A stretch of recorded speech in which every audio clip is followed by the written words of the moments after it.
السلام علیکم ناظرین، میں ہوں سید فواد حسین اور آپ دیکھ رہے ہیں سائنس اور اسلام چینل۔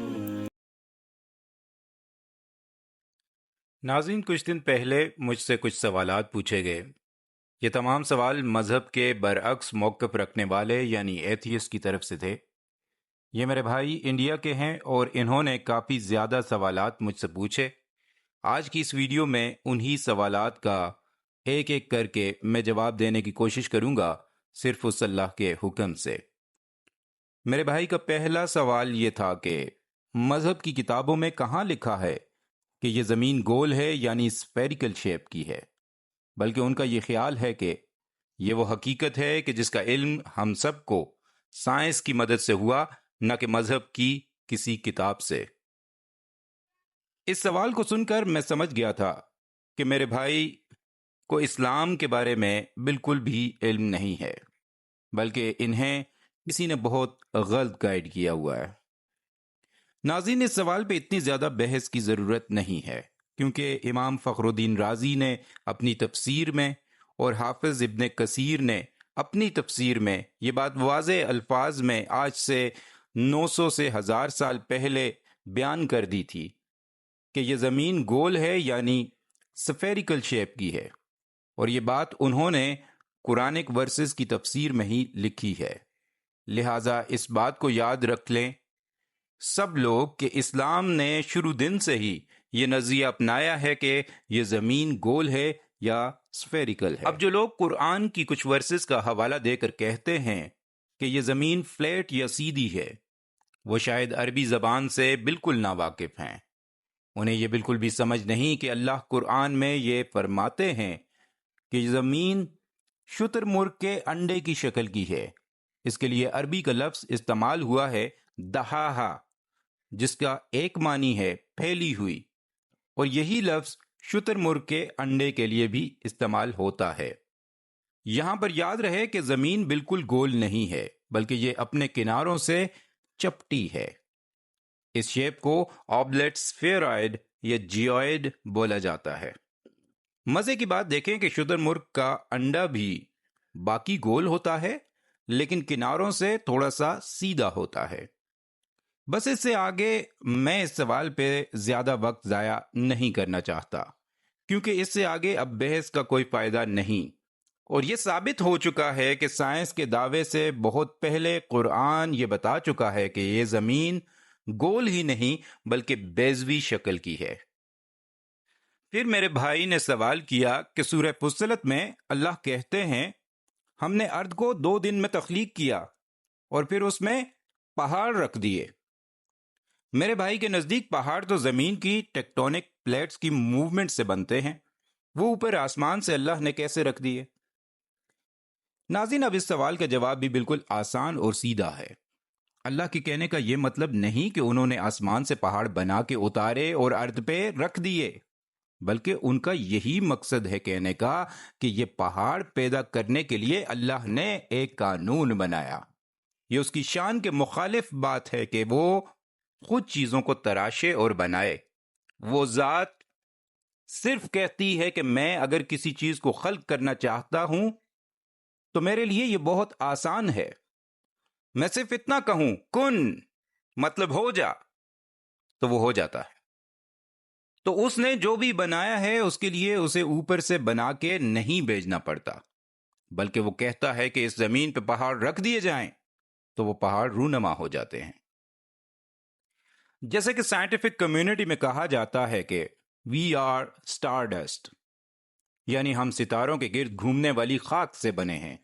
تو کیا آج کوئی بھی بچہ جو پیدا ہوتا ہے اس کے لیے ستارے سے خاک گرتی ہے اور اس سے پھر ایک بچہ نکل کر سامنے آ جاتا ہے؟ نہیں، ایسا بالکل بھی نہیں ہے، اور سائنس کا بھی یہ مقصد نہیں ہے کہنے کا، بلکہ وہ یہ کہنا چاہتے ہیں کہ ستاروں کے گرد گھومنے والی خاک سے پلینٹس بنے اور ان پلینٹس میں پھر انسان رونما ہوئے۔ یعنی اصل میں یہ خاک نہ ہوتی، یعنی مٹی نہ ہوتی تو پلینٹ نہ ہوتا، اور پلینٹ نہ ہوتا تو انسان نہ ہوتا۔ اللہ بھی قرآن میں فرماتے ہیں کہ میں نے آدم کو سڑے ہوئے گارے نما مٹی سے تخلیق کیا۔ تو میرے بھائی، اسی طرح یہ پہاڑ رکھ دیے کا مطلب ہے کہ وہ خاک جو سپیس میں موجود ستاروں کے گرد گھومتی ہے اس سے مل کر یہ پلینٹس بنے، اور انہی ستاروں کی بقیہ جات یعنی ریمننٹ سے اس زمین کی لیئرز خلق ہوئیں۔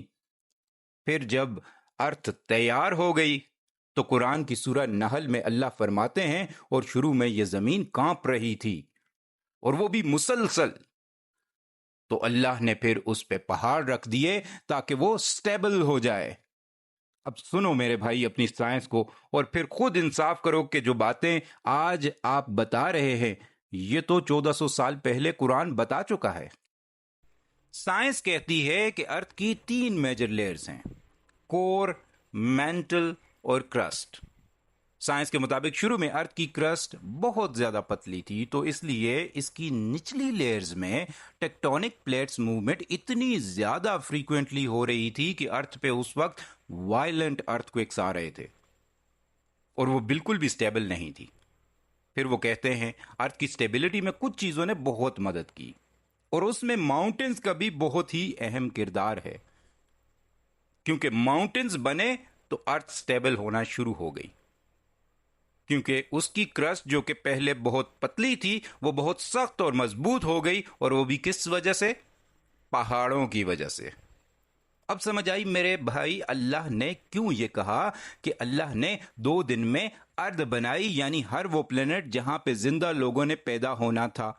اور پھر دوسری بات یہ کہی کہ پھر اللہ نے اس ارض پہ پہاڑ رکھ دیے، یعنی جو راکی پلینٹس جہاں پر بھی موجود ہیں ان کی کرسٹ کو سٹیبل کرنے کے لیے پہاڑ بہت ضروری ہیں۔ اور وہ پلینٹ جب سٹیبل ہوتا ہے تو تبھی پھر اس پہ بعد میں جا کر انسان یا اور مخلوقات پیدا ہوتی ہیں۔ یہ ہائرارکی اللہ نے اس وقت ہی بیان کر دی تھی ہم سب کے لیے، پر ہم پھر بھی آنکھیں بند کر لیتے ہیں۔ آخری بات یہ یاد رکھ لیں کہ اللہ یہ بھی کہہ سکتے تھے کہ اس ارتھ کے نیچے ٹیکٹونک پلیٹس ہیں جن کی موومنٹ سے پہاڑ بنے، پر یہ قرآن آج سے 1400 سال پہلے نازل ہوا عرب کے صحرا میں رہنے والے لوگوں پر۔ ان کو یہ بتاتے تو آپ خود سوچو کہ ان کو سمجھ میں نہیں آتی کہ ٹیکٹونک پلیٹس کیا ہوتی ہیں۔ اس لیے اللہ نے سادہ الفاظ میں بتایا کہ دیکھو ہم نے یہ زمین بنائی اور پھر اس پہ پہاڑ رکھ دیے، اور پھر سورہ نحل میں بتا دیا کہ زمین جو کانپ رہی تھی اس کو سٹیبل کرنے کے لیے ہم نے یہ پہاڑ بنائے۔ اس سے آگے اب اس سوال پہ بحث کا مزید کوئی فائدہ نہیں۔ آپ ایک سمجھدار آدمی ہیں، لیکن اب بھی اگر اس پہ سوال کرتے ہیں تو میں افسوس ہی کر سکتا ہوں، کیونکہ میں نے تو ہر چیز A to Z آپ کو بتا دی ہے۔ پھر میرے انڈین بھائی نے یہ سوال کیا تھا کہ یہ آسمان اور زمین کیا ہیں، یعنی یہ ارض اور سماوات کیا ہیں۔ میرے بھائی کہتے ہیں کہ ہمیں جو آسمان دکھتا ہے وہ ہماری گیلیکسی ہے یا سولر سسٹم ہے، تو پھر باقی کی جو کائنات میں اسپیس موجود ہے وہ کیا ہے؟ اور پھر پوچھتے ہیں کہ قرآن یہ کیوں کہتا ہے کہ ہم نے دنیا کے آسمان کو ستاروں سے مزین کر دیا، جبکہ دنیا کا آسمان تو بہت چھوٹا ہے اور اس سے پوری کائنات تو نہیں دکھتی۔ اب اللہ کا نام لے کر اس کے جواب کی طرف آتے ہیں، اور گزارش ہے کہ سوال پوچھنے والے کے ساتھ ساتھ ہر مسلمان اور غیر مسلمان کو بھی اس کا جواب ضرور سننا چاہیے، کیونکہ اس میں بہت ہی انفارمیٹیو باتیں ہیں۔ ناظرین، سما کا مطلب ہے اس پوری کائنات کے اندر موجود سپیس۔ غور سے سنیے گا، میں نے یہ بات بہت بڑے بڑے ثبوتوں سے آپ کے سامنے پیش کر دی ہے اپنی اس ویڈیو میں جو آپ کو سکرین پہ نظر آ رہی ہے، لیکن ایک بار پھر آسان الفاظ میں بتا رہا ہوں۔ یاد رکھیں لفظ سماوات جمع ہے، یعنی پلورل ہے سما کا، اور اس کا مطلب ہے اس کائنات اور اس کے علاوہ تمام کائناتوں کے اندر موجود سپیس، وہی سپیس جس پر موجود ہیں ستارے، سیارے، میٹیورز، ایسٹیرائڈز، بلیک ہولز اور نیبولا وغیرہ۔ اب زمین کے لیے جو لفظ استعمال ہوا ہے وہ ہے ارض، لیکن یہ یاد رکھیں مسلمان بھائی اور ایتھیسٹ بھائی بھی کہ ارض سے مراد صرف ہماری زمین نہیں ہے، اور یہ بات میں کھول کھول کے آپ کو ثابت کر چکا ہوں پچھلی ویڈیو میں۔ لیکن پھر ایک بار آپ کو بتا دیتا ہوں کہ ارض کا لفظ جو استعمال ہوا ہے قرآن میں، اس سے مراد ہے وہ ہر جگہ اس کائنات میں اور دوسری کائناتوں میں یا عالمین میں جہاں پر کوئی نہ کوئی بسنے والا یا رہنے والا موجود ہو. مطلب کوئی نہ کوئی لیونگ تھنگ وہاں موجود ہو، خواہ وہ یونی سیلولر ہو یا ملٹی سیلولر، انسان ہو یا ایلین. اور یہ بات میں خود سے نہیں کہہ رہا بلکہ قرآن کہہ رہا ہے. سورہ فصلت میں اللہ فرماتے ہیں ہم نے ارض کو 2 دن میں خلق کیا اور پھر ہم نے اس میں پہاڑ رکھ دیے اور وہاں بسنے والوں کی روزیاں مقرر کر دیں. اس کا مطلب صاف واضح ہے کہ ارض میں پہاڑ تو ہیں ہی اور اس کے ساتھ ساتھ یہاں کوئی نہ کوئی رہنے والا بھی ہے. تبھی اللہ نے اس کی روزی یعنی کھانے پینے کا سامان مقرر کر دیا، ورنہ یہ بات کہنے کا مقصد تو بنتا ہی نہیں. صاف بات ہے جہاں بھی ارض ہے تو بسنے والے بھی ہوں گے. وہ انسان بھی ہو سکتے ہیں، کوئی اور مخلوق بھی ہو سکتی ہے، ایون کہ اگر کچھ نہیں تو کوئی نہ کوئی یونی سیلولر آرگنزم بھی اگر ہوگا تو اس کی روزی بھی اللہ ہی نے دینی ہے. اب ایک اور میری بات سن لیں.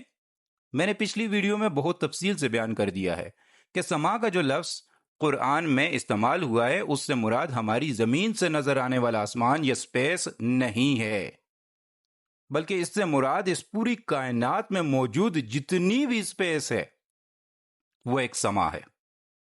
قرآن کی سورہ فصلت میں لفظ ہے سماء دنیا، جس کا مطلب ہے اس دنیا سے نظر آنے والی اسپیس. لیکن آپ کی یہ بات بالکل صحیح نہیں ہے کہ ہماری زمین سے صرف ہماری گیلیکسی نظر آتی ہے یا صرف ہمارا سولر سسٹم نظر آتا ہے. یہ بات غلط ہے. چلی میں اور باقی کئی اور جگہوں پر جو ہیوی ٹیلیسکوپس لگی ہیں میرے بھائی، انہوں نے تو آپ کو پوری آبزرویبل یونیورس دکھا دی ہے. تو ایسا بھی نہیں ہے کہ ہماری زمین سے صرف ہماری گیلیکسی ہی نظر آتی ہے. اب یہ بات یاد رکھ لیں کہ جب اللہ سورہ فصلت میں کہتے ہیں میں نے 7 سماوات بنائے اور پھر اس میں جو سماء دنیا ہے اسے ستاروں سے مزین کر دیا. دنیا کے معنی ہے ہر وہ جگہ جہاں پر رہنے والے ایک وقتی یا ٹیمپرری زندگی گزار رہے ہوں. قرآن میں جہاں بھی یہ لفظ استعمال ہوا ہے وہ زندگی کے ساتھ جڑا ہوا ہے. اور زندگی کس کی ہوتی ہے؟ لازمی بات ہے زندگی ایک زندہ چیز کی ہوتی ہے، یعنی لیونگ تھنگ کی ہوتی ہے. اب اس آیت کو دوبارہ پڑھیں اور دیکھیں کرشمہ اللہ کا. اللہ کہتے ہیں میں نے ارض کو اور سما کو جوڑ کر اس سے 7 سماوات بنائے اور اس میں سماء دنیا یعنی دنیا کے آسمان کو یا سپیس کو ستاروں سے مزین کر دیا، یعنی ہر اس جگہ کو ستاروں سے مزین کر دیا جہاں پر کوئی لیونگ تھنگ رہ رہی ہے. اب سننا بات کو غور سے میرے بھائی. سائنس یہ کہتی ہے کہ اس کائنات میں ہزاروں دنیا موجود ہو سکتی ہیں جہاں پر کوئی زندہ چیز موجود ہوگی. تو وہ ہزاروں یا لاکھوں دنیایں کیا ہماری گیلیکسی میں موجود ہیں کہ ان کو صرف ہماری ہی گیلیکسی نظر آئے گی؟ اور صرف سائنس ہی نہیں کہتی، اسلام میں بھی یہ نظریہ موجود ہے. اہل تشیع کے چھٹے امام جعفر صادق جو استاد تھے امام ابو حنیفہ، امام مالک اور جابر بن حیان جیسے بڑے سائنٹسٹ اور مفکروں کے، وہ کہتے ہیں کہ ہزاروں دنیایں اس کائنات میں موجود ہیں. اور یاد رہے یہ وہ شخصیت ہیں جن کو اہل سنت کا ہر مفکر بھی علم کی اونچی مسند پہ رکھتا ہے. اور ان کے بارے میں کئی علماء نے یہ کہا کہ ہم نے روئے زمین پر دور حاضر میں آپ سے بڑا فقیہ کوئی نہیں دیکھا. تو یہ یاد رکھیں کہ کئی دنیایں ہماری گیلیکسی میں ہو سکتی ہیں یا ہماری آبزرویبل یونیورس میں دور دور تک پھیلی ہو سکتی ہیں. اور ہر ایک کا سما کیا کہلائے گا؟ سماء دنیا. سبحان اللہ، کیا بہترین ڈسکرپشن دی ہے پوری کائنات کی میرے سچے رب نے. تو یاد رکھیں ہزاروں دنیایں جو اس کائنات میں موجود ہیں اور ان سب کا آسمان جو انہیں نظر آتا ہے وہ کہاں موجود ہے؟ وہ اسی کائنات میں، اسی یونیورس میں موجود ہے. ہم یہاں سے بیٹھ کر ملینز آف لائٹ ایئرز دور دیکھ سکتے ہیں. تو وہ دنیا جو ہماری آبزرویبل یونیورس سے باہر کہیں موجود ہے، سوچو اس کی آبزرویبل یونیورس کہاں تک ہوگی؟ مطلب ہر دنیا جو اس کائنات میں موجود ہے ہمارے سمیت، اسے بھی رات کو ایک سپیس کا حصہ نظر آتا ہے، اور وہ سپیس کا حصہ اس کا سما ہے، یعنی سماعت دنیا۔ میرے بھائی، میں نے آپ کے سامنے پوری کائنات کھول کے رکھ دی ہے، اور یہ پوری کائنات کے نمایاں امر میں نے قرآن کی صرف 3 یا 4 آیات میں کھول کھول کر بیان کر دیے ہیں۔ اب آپ ذرا ایک پل کے لیے سوچو کہ جس کتاب کی 3-4 آیات میں تمام کائناتوں کا راز چھپا ہے، تو اس پوری کتاب میں اور کیا کچھ معجزات اور سائنسی حقیقتیں موجود ہوں گی۔ بس یہ بات آپ خود سوچیں۔ آخر میں ایک مشورہ دینا چاہتا ہوں آپ کو کہ اس قرآن کو ٹرانسلیشن کے ساتھ پڑھنا شروع کر دیں۔ آپ سائنس کی ڈسکوریز کو بھول جاؤ گے میرے بھائی، انشاءاللہ۔ اگر کوئی ورڈ سمجھ نہ آئے تو آپ کا بھائی موجود ہے، آپ کسی وقت بھی مجھ سے پوچھ سکتے ہیں، اور میں جلد سے جلد اس کا جواب دینے کی کوشش کروں گا۔